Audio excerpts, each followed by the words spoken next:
Pati si kuya, positive na.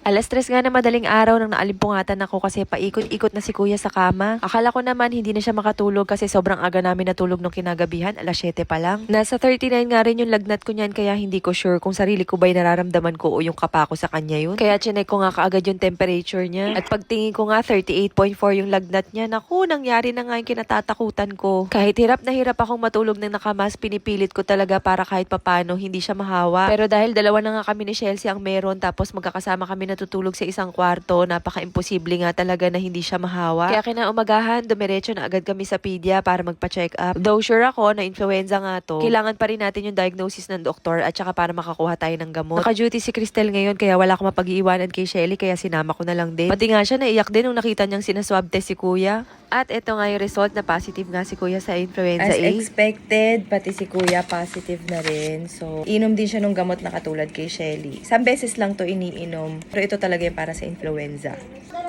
When you eat ano ha? これは面白い。すっごくそうだ。もっとみんなを驚かそう。 Saigo. けどまずい。 Mazoy?